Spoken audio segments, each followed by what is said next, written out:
대강절 세 번째 시리즈가 되겠습니다. 요한복음 1장 14절로부터 18절까지 우리 한 목소리로 읽습니다.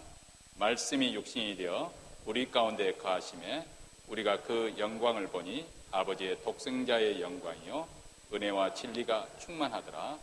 요한이 그에 대하여 증가하여 가로되 내가 전에 말하기를 내 뒤에 오시는 이가 나보다 앞선 것은 나보다 먼저 계심이니라 한 것이 이 사람을 가리킴이라 하니라. 우리가 다 그의 충만한 데서 받으니 은혜 위에 은혜로라.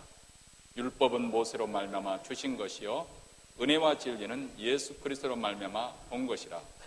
본래 하나님을 본 사람이 없으되 아버지 품속에 있는 독생하신 하나님이 나타내셨느니라. 아멘. 보통 우리가 하나님의 은혜를 생각할 때 먼저 예수님의 희생적인 죽음을 먼저 떠올리게 되지요. 즉 고난과 십자가의 죽음을 많이 생각하게 될 것입니다. 그래서 교회 절기 속에서도 고난주간과 또 부활절을 가장 많이 강조를 합니다. 반면에 아기 예수가 탄생을 기념하는 크리스마스는 어떻게 보면 연말에 벌어지는 크리스마스 문화 행사 정도로 그렇게 여기는 경향이 없지 않아 있습니다. 우리가 몸담고 있는 이 사회도 크리스마스 절기를 이용해서 가장 장사가 잘 되는 대목으로 삼으려고 할 것입니다.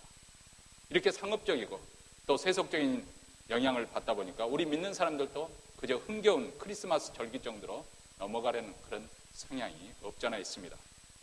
그런데 하나님께서 아기 예수로 탄생하신 이 사건을 다시 한번 곰곰이 생각해 보시기 바랍니다. 정말 이것이 가능한 일인지, 실제로 일어난 사건이라면 그것이 도대체 무엇을 뜻하는 것인가 한번 좀 깊이 생각해 볼 가치가 있지 않겠어요? 이거 정말 사실이라고 하면 이것처럼 불가사의한 일이 어디 있겠습니까? 이보다 더 센세이션한 그런 일이 또 어디 있겠어요? 사실로 받아들이기는 너무나도 믿기 어려운 이야기가 아닐까요? 우리는 이미 믿음으로 고백했기 때문에 그것을 당연하게 매해 그렇게 생각하고 있지만은, 그러나 우리가 어쩌면 이렇게 당연하게 생각하는 이 성육신의 사건을 당연하게 생각하기 때문에 그만큼 성육신의 은혜 또한 임하지 덜 임하는 것이 아닐까, 그런 생각을 해봅니다. 하나님께서 인간으로 오셨다는 이 하나님의 육신을 입고 이 땅에 오시는 이 기독교 교리, 성육신의 교리는 우리는 오늘 이 아침에 깊게 함께 생각해 보아야 될 중요한 그런 주제라고 생각합니다. 저 자신도 하나님의 은혜에 대해서 설교를 한번 정리해서 해보고 싶다, 그런 열망이 좀 있었었는데, 그러면 하나님이 우리에게 주신 구체적인 은혜가 무엇일까 생각해 보면 첫 번째로 가장 꼽지 않을 수 없는 게 성육신의 은혜. 하나님께서 이 땅에 인간으로 오신 이 성육신의 은혜, 그리고 당연히 그 다음 예수 그리스도의 십자가를 통해서 나타난 이 대속의 은혜, 그리고 예수님의 3일 만에 부활하신 부활의 은혜, 그리고 하늘로 승천하신 승천의 은혜, 그리고 성령으로 이 땅에 다시 오신 그 성령 충만하는 그 역사, 강림, 이 은혜를 우리가 생각해 보지 않을 수가 없습니다. 오늘 이 아침에도 이 성탄절을 맞이해서 성육신의 은혜가 무엇인가 다시 한번 생각해 보자 하는 것이죠. 1987년 고 이병철 삼성그룹 회장이 세상을 떠나기 전에 한 가톨릭교회 신부에게 보낸 4쪽짜리 편지가 공개된 것, 여러분 혹시 뉴스에서 봤을는지 모르겠습니다. 거기에는 신은 존재하는가? 이런 질문부터 시작해서 이 지구에 종말은 오는가? 이르기까지 24가지 질문, 빼곡이 들어있는 그런 편지지였다고 합니다.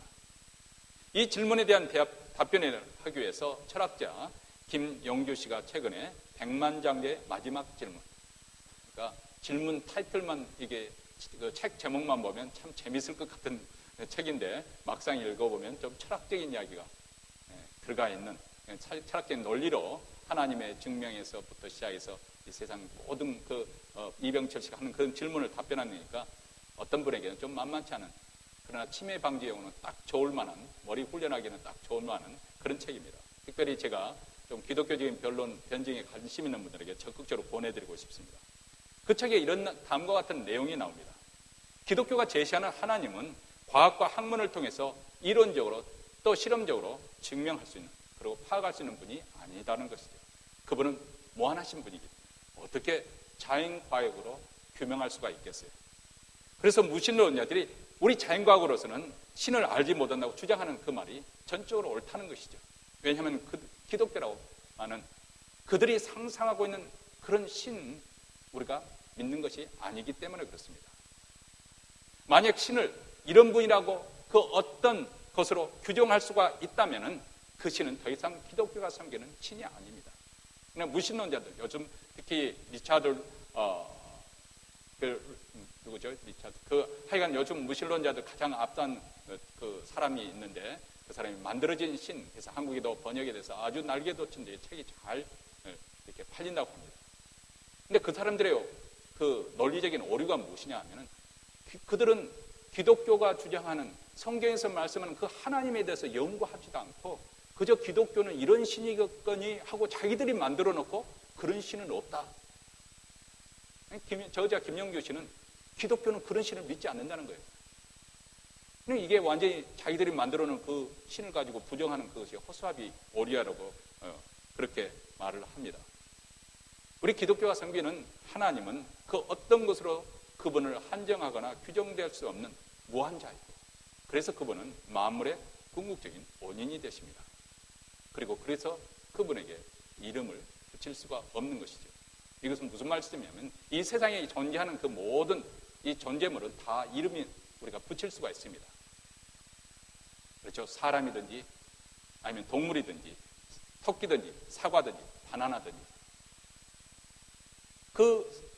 이렇게 이름을 우리가 거기에 걸맞게 이름을 붙이는 것은 사람은 사람다운 어떤 요소가 있기 때문에 바나나는 바나나에게 하는 어떤 본질이 존재하기 때문에 우리는 그것에 이름을 붙이는 거고 그래서 그 존재를 규정하는 것입니다.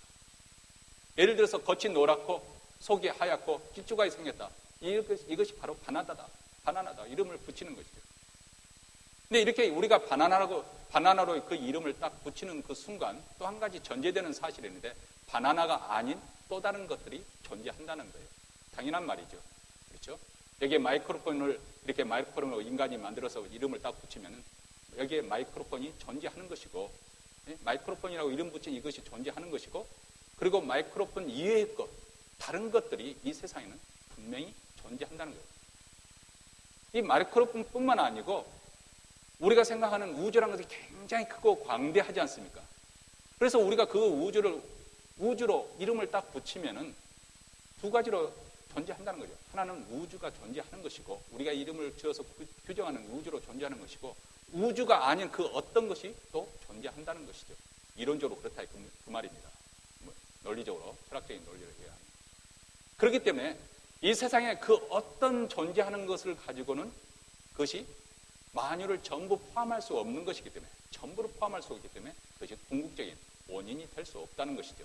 다시 말하면 만물이 존재케 하는 그런 궁극적인 그런 근본이 될 수 없다는 것입니다. 왜냐하면 그것은 우리가 이름을 짓는 그 순간 그 본질을 파악해서 이름을 짓는 순간 그것은 벌써 제한을 받는 것이고 그리고 그 제한을 받는 그렇게 이름을 붙는 순간 그것 외에 또 다른 존재가 이미 존재하기 때문에 그것은 전부를 대표할 수 없는 것이기 때문에 그렇습니다. 그런데 그 어떤 것으로도 그분을 한정하거나 규정할 수 없는 것이 바로 하나님이시라는 것입니다. 왜냐하면 하나님은 무한하신 분이시기 때문에 그래서 그분을 가리켜서 만물의 궁극적인 근본이다, 원인이다 그렇게 말하고 있는 것이죠. 그리고 그분에게 이름이 없습니다. 어떤 분은 아마 성경적인 지식을 가지고 이렇게 반박을 하려는지 모릅니다. 목사님 왜 하나님의 이름이 없어요? 여호와 우리가 그렇게 부르잖아요. 출애굽기에 보면 하나님께서 모세에게 나타나서 자기 자신을 계시하면서 자기 이름을 여호와라고 하지 않습니까? 그렇게 반박할 수도 있습니다. 근데 엄밀한 말은 그것은 하나님의 이름이 아닙니다. 이 여호와 I am that I am 이렇게 해석을 영어 번역을 했습니다만 이 이름의 의미는 무엇이면 I am 나는 있다는 거예요. I exist 나는 존재한다는 거예요. I am present 나는 현존하고 있다는 거예요. 그것은 그 사람의 하나님의 이름이 아니고 하나님의 존재를 나타내는 거예요. 나는 실질적으로 존재하고 있다는 것을 지금 그 계시해 주고 있는 것이지 하나님의 이름을 지금 제시하고 있는 것이 아니라 그 말입니다. 왜 우리가 그분을 하나님의 이름이 붙일 수가 없고 또 그분에게 이름이 없는가? 그분은 규정할 수 없는 어떤 테두리 안에서 한정하거나 제한할 수 있는 유한한 존재가 아니시고 무한하시기 때문에 그렇다는 것입니다. 이 우주가 아무리 장구하고 광대하다고 하더라도 이 우주는 시간과 공간이라는 그 본질에서 규정되고 한정이 되어진 말입니다. 우리가 파악할 수가 어렵지만은 그럴지라도 우리는 우주라는 이름을 붙여서 이 우주를 한정을 짓고 규정을 합니다. 그런데 하나님만은 이름을 붙이지를 못하는 거예요. 왜냐하면 하나님은 이렇게 한정시키거나 규정할 수 있는 그런 존재가, 유한한 존재가 아니고 무한하신 분, 무한자이기 때문에 그렇다는 것입니다. 이것을 사도 바울이 어떻게 신앙으로 고백했느냐? 로마서 11장 36절에 만물이 주에게서 나오고 주로 말미암고 주에게로 돌아감이라 이렇게 고백한 이유가 바로 여기 있습니다. 만물의 근원이 되신다는 거예요. 그렇다면 이렇게 무한하신 하나님, 우리가 이름을 붙일 수 없고 가늠할 수도 없고 또 규정할 수도 없는 그 무한하신 하나님을 우리 인간이 어떻게 그분을 알 수 있겠어요? 알 수 없는데 어떻게 우리가 그분을 믿을 수가 있겠습니까? 이 무한하신 하나님께서 우리에게 자기 자신을 하나님께서 계시해 주셨습니다. 바로 예수 그리스도를 통해서 하나님께서 하나님이 어떤 분이신지 자신을 보여 드러내 주신 것이죠. 그것이 오늘 본문 18절에 있는 말씀입니다. 본래 하나님을 본 사람이 없으되 아버지 품속에는 독생하신 하나님이 나타내셨느니라. 이렇게 표현을 하고 있습니다. 여러분, 종교의 모든 궁극적인 목적은, 물론 종교라고 하는 것이 수행을 하고 고통을 하는 것은 어느 해탈의 단계든지 구원의 단계에 이루고자 하는 그런 목적이 있지만은 궁극적인 종교의 목적은 하나님의 영광을 보는 것입니다. 신을 만나는 것이죠. 궁극적인 목적. 모든 종교가 바로 이런 단계까지 도달하기를 다 원하는 거 아니겠어요? 그런데 모든 인생이 이 일에 다 실패했습니다. 제 말이 아니라 성경에서 그렇게 말씀합니다. 아무도 하나님의 영광에 이르지 못한다는 것이죠. 모든 사람이 죄를 범하였으며 하나님의 영광에 이르지 못하니, 로마서 3장 23절에서 이렇게 말씀을 하고 있습니다. 그런데 오직 예수님만이 우리에게 하나님의 영광을 보여주셨다는 것이죠. 그리고 이 일을 위해서 시간과 공간을 제한을 받는 이 땅에 죄와 악으로 얼룩진 부패한 이 세상에 그 하나님이 친히 오셨다는 것입니다. 이것이 바로 성육신의 의미입니다. 더 충격적인 사실은 그 하나님께서, 무한하신 하나님께서 자신의 몸도 가누기가 어려운, 아니 엄마의 도움 없이는 생존할 수 없는 갓난아이로 이 땅에 탄생하셨다는 거예요. 생각해 보시기 바랍니다. 이거보다 더 놀라운 스캔들이 어디 있겠어요? 성육신의 사건은 하나님께서 우리와 함께 거하시기 위해서 자신의 영광을 버리시고 이 땅에 오셨다는 사건입니다. 우리는 보통 예수님이 태어나신 것을 가리켜서 예수님의 탄생이다, 출생이다 이렇게 말하지만 요한복음에서 사도 요한은 그렇게 표현하지 않고 아주 특별한 방식으로 우리에게 말씀을 해주고 있습니다. 말씀이 육신이 되었다. 성육신이란 말이 바로 여기에서 나오는 것이죠. 무한하신 하나님이 인간으로 오셨는데 그분이 예수님이시더라, 그 말을 하고자 하는 것이죠. 근데 그 짤막한 그 말 표현 속에 거기에 담겨지는 내포하는 것이 얼마나 충격적이고 기막힌 말인지 모르고 우리가 할 때가 참 많이 있습니다. 그래서 우리가 성육신의 은혜를 제대로 포착하지 못하고 그 은혜를 놓치는 경우가 바로 그런 경우입니다. 한번 생각해 보세요. 어떻게 그 무한하신 하나님께서 인간이 될 수 있고 또 인간을 가리켜서 하나님이라 그렇게 말할 수가 있겠습니까? 우리는 이미 신앙으로 고백하고 있습니다만 이 글을 쓴 사도 요한은 유대인입니다. 유대인은 어떤 사람인지 여러분은 우리가 잘 알고 있죠. 그는 여호와 하나님 외에는 그 어떤 피조물도, 어떤 창조물도, 하늘 위나 땅 위나 그리고 땅 안에 어떤 것으로도 하나님 형상으로 그렇게 만들어서도 안 되고 또 하나님과 비슷하게 놓아서도 안 되는 거예요. 그것이 바로 유대인들이에요. 여호와 하나님만 유일하시고 참되신 하나님을 믿는 거예요. 그런데 지금 사도 요한이 자기가 섬겼던 예수님을 가리켜서 그분이 하나님이시더라 그렇게 고백하고 있는 것이죠. 어떻게 무한하신 하나님이 인간이 될 수가 있겠는지, 또 그 인간이 하나님이라고 부를 수가 있는지 한번 저 자신을 한번 생각을 해보십시오. 여러분이 아무리 저의 허물을 덮어주고 과거 불의에 대해서 눈 감아준다고 해도 그럴지라도 제 안에는 여전히 죄가 있고 미움도 있고 분노도 있고 배신도 있고 저주와 그림자, 죽음의 그림자가 드리워지고 있습니다. 비록 신학교육과 훈련을 받아서 남들보다 죄를 덜 지을지는 모릅니다. 거짓말도 조금 덜 할지도 몰랍니다. 목회자들이 거짓말 할 줄 모른다는 것도 거짓말입니다. 예전에 제가 목회 초기에 목회자들 모였을 때, 그 목회자들 모일 때 이제 은퇴하신 목사님이 이제 돌아가면서 한마디씩 이제 목회를 회고하면서 그 말씀을 하니까 뭐라고 말씀하냐면, 목회 경력이 많아지는 것이 무엇을 의미하느냐? 거짓말을 잘하는 것이 바로 경륜이 쌓아갈수록 그렇더라. 그것도 얼굴색 하나 변하지 않고. 가만히 들어보면 그렇습니다. 사실 목사의 욕심인데도 불구하고 하나님의 이름으로 교회가 이렇게 해야 된다, 이런 이유로 얼마나 그 거짓말이죠. 목사의 욕심 때문에 하는 일들이 많이 있거든요. 근데 그렇게 말을 하면서 슬슬 결국 보면 자기 욕심, 자기 거 챙길 거 다 챙기고. 그게 다 우리 인간이라는 거예요. 그런데 사도 요한은 지금 14절에서 이렇게 말씀합니다. 말씀이 육신이 되어 우리 가운데 거하시며 우리가 그 영광을 보니 아버지의 독생자의 영광이요 은혜와 진리가 충만하더라. 사도 요한이 예수님을 3년 동안 추종하며 따라다녔습니다. 예수님 자신을 직접 보고 그분의 말씀을 직접 듣고 그분에게서 배우고 그분이 하시는 모든 일을 실제로 체험을 했습니다. 어떻게 보면 예수님에 대한 가장 확실한, 가장 가까이 목격한 증인이라고 말할 수가 있겠습니다. 그는 예수님의 십자가에 그 밑까지 가본 사람이요, 예수님 묻힌 그 무덤의 현장까지 가본 사람입니다. 그런데 그분이 결론을 내려서 말씀하기를 말씀이 육신이 되어 우리 가운데 거하시며 우리가 그 영광을 보니 아버지의 독생자의 영광이요, 이렇게 말씀합니다. 2000년 전 팔레스타인에서 태어나서 33년의 짧은 인생을 살았던 그 청년이 알고 보니까 하나님이시더라. 지금 그렇게 고백하고 있는 거 아니겠어요? 여기 보면 독생자, 아버지의 독생자의 영광이다. 이 말은 무슨 말이냐면 그분이 성자 하나님의 영광을 가지고 계셨다는 거예요. 아니, 성자 하나님이셨다, 그 말씀입니다. 하나님의, 아버지 하나님의 독생자라는 말은 무슨 말이냐면 그분이 하나님과 동일한 동질의 분이다, 그 말입니다. 우리 사람 아기, 우리 유아실에 아기들이 있지만 아기도 인간입니다.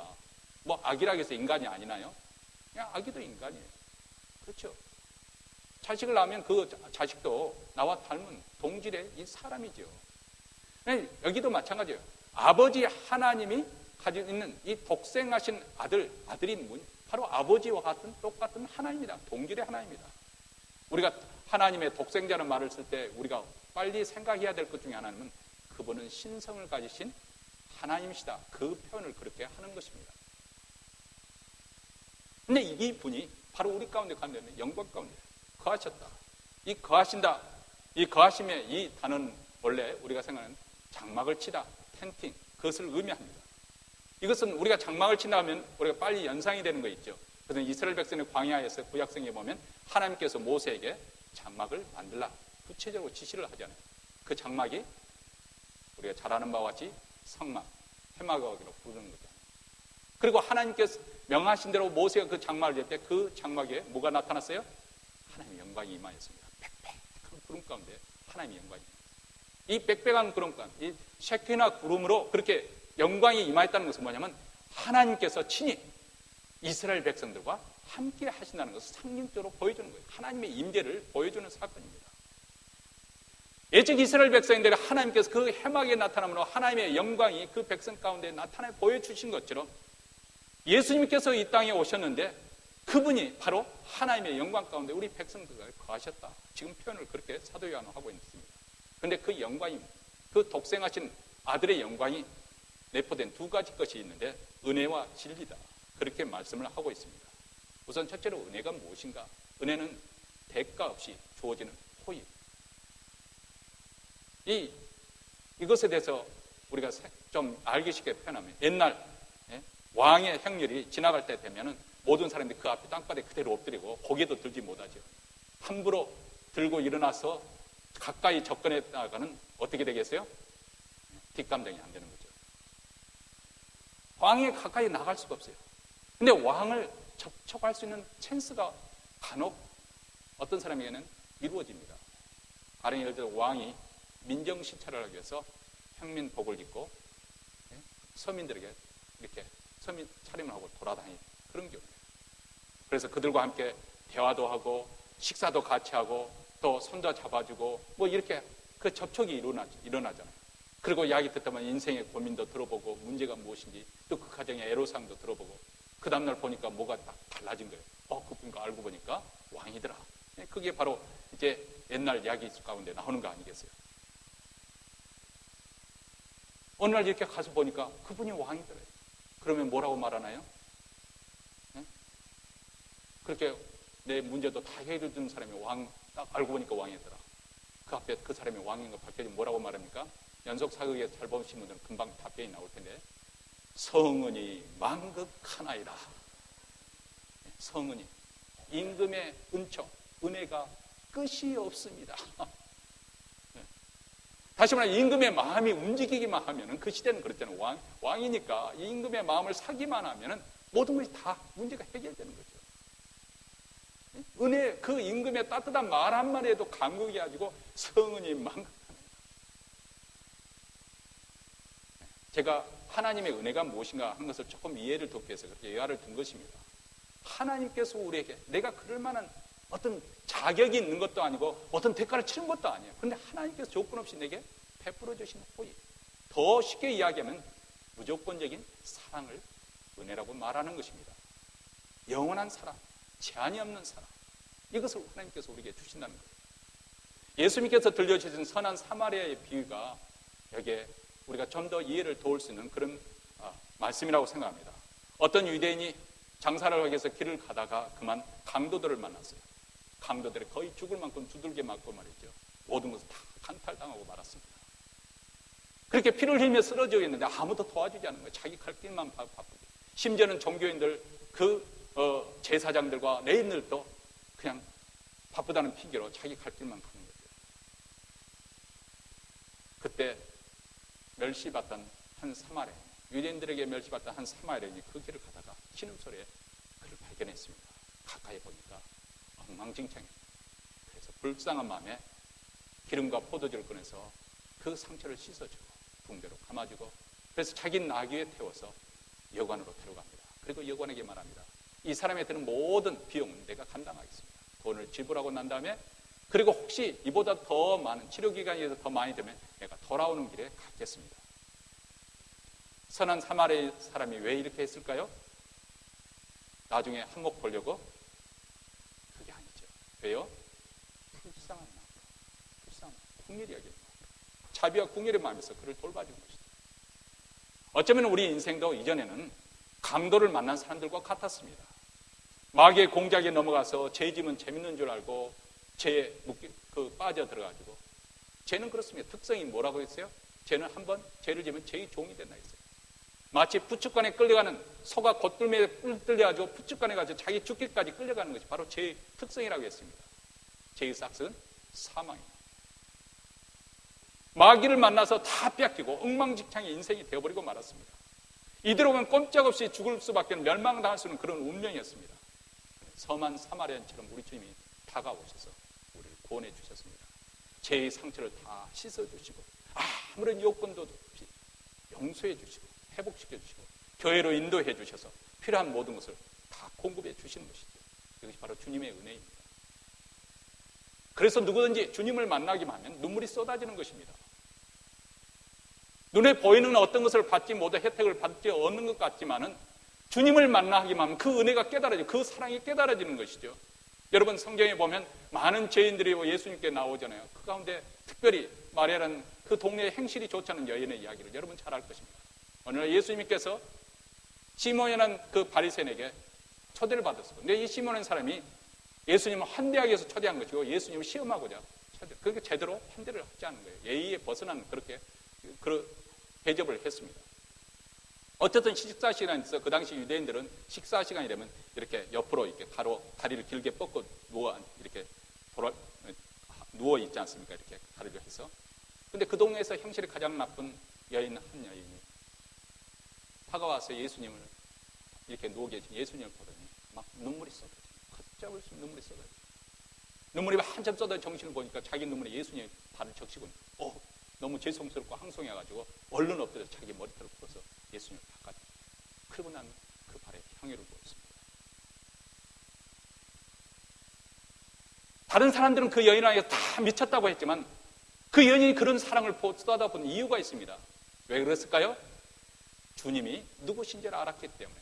주님이 그 여인의 과거 행실, 그 모든 것을 다 하심에도 불구하고 용서받았다는 걸 그 여인은 알았어요.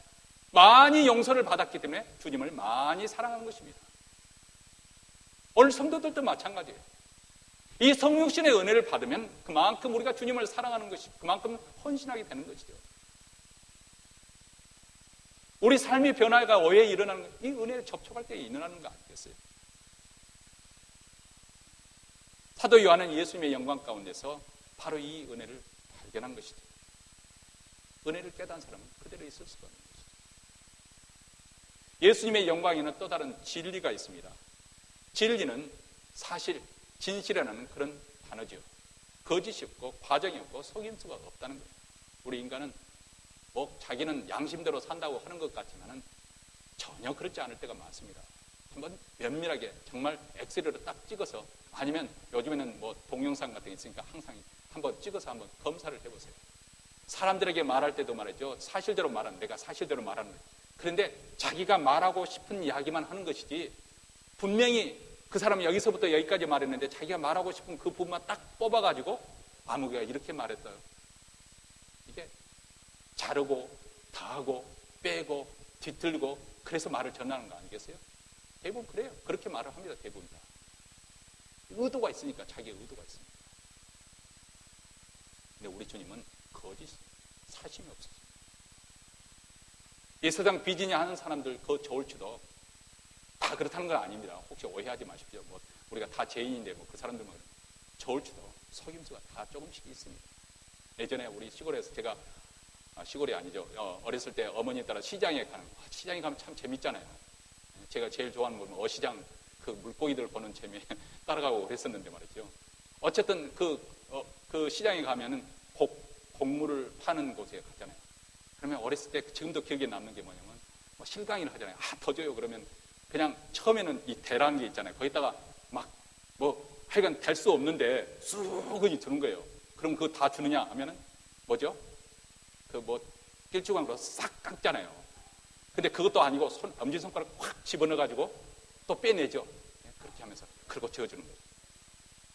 근데 심한 사람은 그 대마저도 높이를 좀 조정해가지고 속임수를 단속하고 그러지 않습니까? 그것이 인간이라는 거예요. 거짓이 있습니다. 속임수가 있습니다. 세상 학문도 지식도 완전하지 않습니다.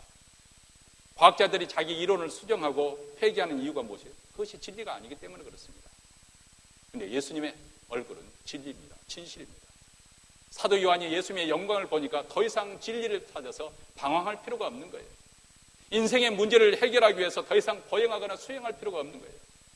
더 이상 무슨 고상한 학문이나 철학을 추구할 필요가 없는 거예요. 왜냐하면 바로 여기 주님의 얼굴에서 그 모든 해답을 얻기 때문에 그렇습니다. 만족할 수가 있습니다.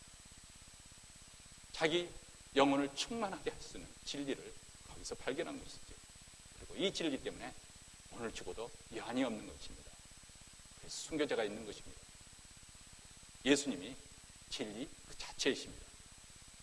요한복음 6장에 보면 예수님께서 제자들에게 묻습니다. 많은 사람들이 예수님의 가르침에 대해서 어렵다 하고 떠나니까 너희도 가려느냐 하고 제자들이 물으니까 베드로가 그렇게 유명한 대답을 하죠. 영생의 말씀이 여기 있음에 우리가 네게로 가오리까. 보면 베드로도 예수님이 누구신지를 알았다 그 말입니다. 우리도 주님을 발견하면 주님으로 떠날 수가 없습니다. 주님이 주시는 생수로 진리에 목마른 우리 영혼의 갈증이 해결이 되죠. 더 이상 방황하지 않습니다. 불의와 속임수에 더 이상 두려워하지 않고 휘둘리지 않습니다. 왜냐하면 진리가 바로 우리에게 있기 때문에, 그리고 진리가 우리를 자유케 했기 때문에 그렇습니다. 사도 요한은 예수에게서 하나님의 영광을 받고 은혜와 진리를 발견했습니다. 훗날 사도 요한이 이제 아주 고령이 되어서 세상 떠날 일 갖고 왔을 때 요한 1세에 이렇게 사도 요한이 예수님과의 만났던 그 3년을 해고하면서 이런 고백을 하고 있습니다. 태초부터 있는 생명의 말씀에 관하여는 우리가 들은 바요, 눈으로 본 바요, 주목하고 우리 손으로 만진 바라. 이 생명이 나타나신 바 되니라.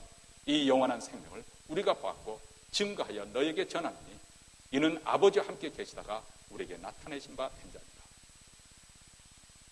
자기와 함께 거하였던 그 주님이 하나님이시다는 것을 지금 말씀을 하고 이렇게 표현을 하고 있는 것이죠.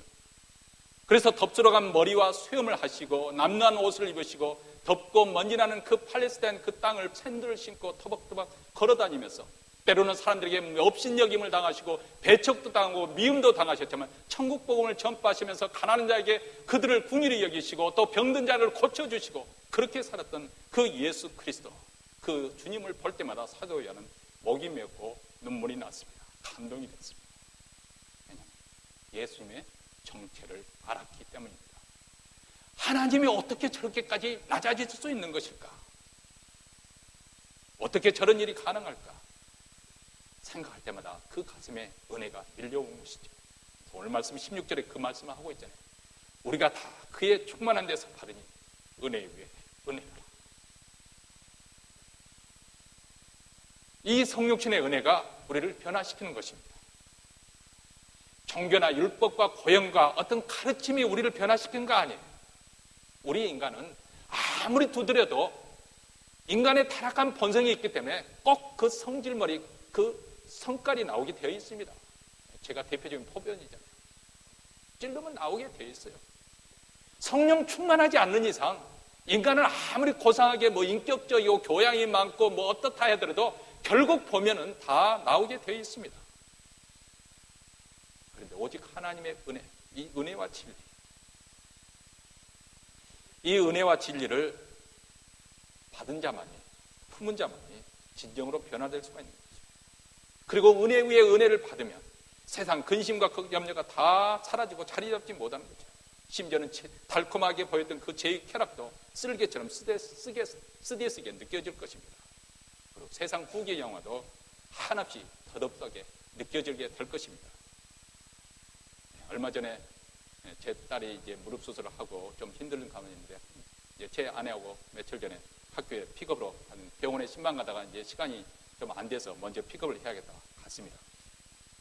박진양에서 이제 딸을 태우고 떠나려고 하는데 때마침 제 딸의 가장 베스트 프렌드 엄마가 딱 도착을 했어요. 그러니까 제 집사람 가깝게 지내기 때문에 서로 하이하고 가서 다가가서 인사 나누고 돌아와서 이제 아내가 What's going on 이야기를 해주는 거예요.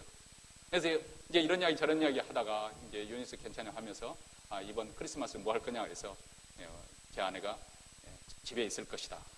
우리는 집에 있을 거다. 근데 얘들은 이제 연말에 교회에서 리트릿 간다. What is 리트릿? 리트릿 그분들은 예수 안 믿는 사람이니까 리트릿 모른가 보죠. 그렇게 물어봤어요. 그 하나님께 예배드리고 훈련을 받는 그런 것인데 아마 그 레이크타워 근처로 갈 것이다. 우리도 We will go to the lake tower without God. 우리는 하나님 없이 레이크타워에 놀러 갈 거야. 그러면서 Please pray for my soul. 나의 영혼을 위해서 좀 기도 좀 해줘. 이렇게 농담으로 했겠죠. 그렇게 하더라는 거죠. 사실 우리가 이제 차 타고 오면서 이제 제 아내하고 또 아들하고 얘들하고 이야기를 했습니다만 그 가정은 세상적으로 볼 때 부러울 것이 하나도 없어 보입니다. 남편이 하버드 메디컬 스쿨 나와서 여기서 잘 나가는 심장 닥터죠. 부인도 어머니도 엄마도 인텔리 여성이죠. 좋은 집에 섰어. 거기서 살고 있고 그리고 딸 세대는 한결같이 다 미인 타입이고 늘씬하고 공부도 잘하고 그 첫째 딸은 하버드 대학교 들어갔고 둘째 딸, 셋째 딸 다 웰레딕트리로 우등으로 졸업해서 지금 공부를 잘하고 있고 외적으로 보면 하나도 빠질 것이 없는 것 같아요. 제가 이야기했죠. 부자가 천국에 들어가는 것이 낙타가 바늘길보다 더 들어가는 것보다 더 힘들다. 그러니 제 뒤에 있던 조셉이 영어로 그것을 또 성경 구절을 말을 하더라고요. 세상에서 아무리 잘 나가도록 부귀영화를 누려도 예수님 만나지 못하면 인생이 꽝입니다. 왜 그런지 아세요? 예수님은 우리의 전부가 되시기 때문에 그렇습니다. 그분은 하나님이세요. 그분은 무한하신 분이세요. 무한하신 분은 다 이 세상을 다 포함할 수 있는 분입니다. 그런데 이 세상을 다 가지고 계시고 포함할 수 있는 그분을 놓쳐요? 그분은 인생은 꽝입니다. 실패입니다. 그분이 무한하신 하나님, 만물의 근원이 되시기 때문이죠. 그러나 그분, 우리가 비록 인생에서 가난하게 살거나 인생에 실패하거나 우리 아들, 자녀들 대학에 또 이렇게 제대로 원하는 데 못 들어가 그럴 수도 있어요. 또 사업이 자꾸 부진할 수도 있어요. 병이 들 수도 있어요. 그러나 주님을 잘 만나고 주님으로 내 소유로 삼은 사람은 인생의 전부를 차지한 사람입니다. 왜냐하면 그분 안에 구원과 지혜와 거룩과 그리고 이 천국이 바로 그 안에 있기 때문에 그렇습니다. 패키지, 그분을 내 것으로, 내 소유로 하면 패키지로 다 우리 것이 되는 거예요. 전부. 그렇기 때문에 예수님을 제대로 만나게 하면 모든 게 다 감사하죠. 만족하죠. 더 이상 바랄 것이 없는 거예요. 주님, 이것으로 내가 충분합니다. 이런 고백이 나올 수 있는 이유가 여기 있습니다.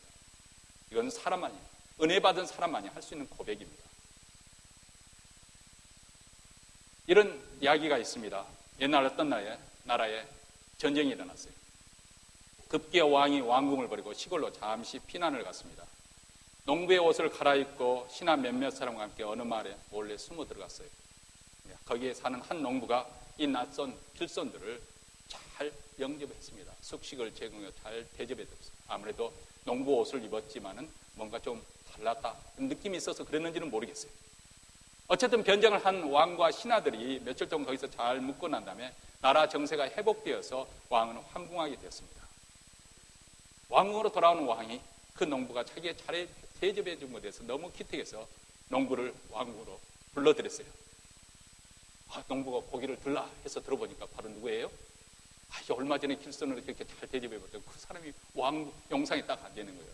그러니까 뭐라고 말해요? 뭐라고 말합니까? 연속 보신 분들 많이 계시네요. 예? 항공무지로소이다. 예. 왕이 농부에게 묻습니다. 소원이 있으면 말해보라. 그러니까 농부가 생각해 봤어요. 무슨 소원을 아뢰까? 뭘 구할까? 여러분들은 이 절호의 찬스를 어떻게 이용하시겠어요? 이 농부가 이렇게 대답했어요. 왕이시여, 제가 이 나이에 출세를 원하겠습니까? 부귀영화를 원하겠습니다. 금은보화를 구하겠습니다. 그것들 이제는 다 소용없습니다. 저는 정말 아무 소원이 없습니다. 그런데 굳이 한 가지 말씀을 드린다면 이제 얼마 후면 제가 환갑잔치, 요즘은 환갑잔치가 아무것도 아니지만 환갑잔치가 이제 다가오는데 그때 한 번 더 방문해 주시면 감사합니다. 대접을 할 수 있는 기회를 주시면 감사하겠습니다. 왕이 너무 기특하잖아요. 왕의 행차가 쉬운 것은 아니지만 그래도 그렇게 하겠다고 약속을 했습니다. 드디어 그날이 다가옵니다. 일개 그 시골 촌부의 집에 환갑제가 벌어지는데 보통 환갑잔치가 아닐 거 아니겠어요? 왕이 방문하는 그런 환갑잔치인데 보니까 그냥 오늘날 보니까 길이 그냥 번듯하게 타가지고 고속도로가 뚫렸네. 그 다음날 보니까 목소들이 달라지니 그 왕이 머무른 집인데 어떻게 그대로 둘 수가 있어요? 그냥 대골 같은 집, 아주 잘 지은 집을 또 지어주네. 또 보니까 왕을 대접해야 된다고 그냥 좋은 물자들이 막 쏟아져 들어오고 고관대에 들어와서 왕이 다녀가는데 필요한 것이 없나 이렇게 둘러보고 하고 그냥 온 동네 사람들이 야, 저 집은 어떤 일이지? 무슨 일이 일어났지? 저 집은 어떤 일 이렇게 왕이다 저희 행차를 하지? 어쨌든 왕이 한번 다녀간 뒤로 집안이 완전히 그 가문이 많이 달라졌다는 거 아니겠어요? 아주 남들이 부러워할 만한 그런 훌륭한 가문이 되었다는 거예요. 뭐 때문에요? 왕이 한번 다녀갑니다. 세상 왕이 한번 다녀감으로써 사람 팔자도 갖춰지고 운명도 바뀌고 가문이 바뀌는 하물며 만왕의 왕이시오 만유의 주가 되시는 예수 그리스도께서 이 땅에 오셨고 그 예수 그리스도를 나의 주로 소유한 우리의 운명이 어떻게 바뀌어졌겠어요? 어떻게 팔자가 바뀌어졌겠어요? 영접하는 자, 그 이름을 믿는 자는 하나님의 자녀가 되는 권세를 주셨습니다. 여러분, 이것을 하나로 한 해 그렇게 서럽고 힘들고 고통스러운 다 날아가는 거 아니겠어요? 하나님의 자녀가 되는 권세를 주셨다. 하나님의 자녀. 어제 우리 새벽에 성령 공부를 아침에 했습니다마는 하나님의 자녀. 천사들이 부러워할 만한 그런 하나님의 자녀. 우리가 비록 천사들보다 지금 현재는 못하고 있죠. 제 가운데서 뒹굴기도 하니까 천사들보다는 못하지만은 천사들보다도 우리하고 달라진 게 다른 거 한 가지 있습니다. 천사들은 하나님이 부르시는 사역자예요. 심부름꾼이에요. 종이에요. 종은 항상 종이에요. 제가 실감나게 예화를 드리면은 여러분이 아주 그 비즈니스를 잘하는 갑부라고 생각을 해보세요. 여러분의 살림을 잘 돌봐주는 집사가 있는데 그 집사이가 아들인데요. 요놈이 정말 똘똘하고 학교에서 공부 잘하고 인사성도 받고 볼수록 탐이 나는 거예요. 그러니까 그 아들을 보다 보면 마음이 이렇게 붙었는데 돌아서 자기 아들 보면은 한숨이 저절로 푹 나요. 이게 문제 말고 사고는 공부는 안 하고 얼마나 대조되는지 스트레스 팍팍 받고. 그래서 그 아들이 너무 그 집사의 아들이 기특하니까 학비도 대접, 공부도 잘하게 하고 다 훌륭하게 했어요. 그래서 그 아들도 잘 사회적으로 훌륭하고 그 아들도 그저 그렇게 자기 아들도 성장을 했습니다. 자, 여러분 숨이 꼴딱꼴딱 넘어갈 그 운명의 시간에 여러분의 재산을 누구에게 주겠습니까? 그 똑똑하고 잘난 집사의 아들에게 재산을 다 넘겨주겠습니까? 여전히 못난인 짓거리를 하고 있는 아들에게 넘겨주겠습니까? 누구에게요? 물론 저와 달리 마음씨가 좋으신 분들은 집사의 아들에게요 그렇게 말할 분도 있을지 모르지만 비록 못나서도 자기 아들에게 재산을 물려주려고 할 것입니다.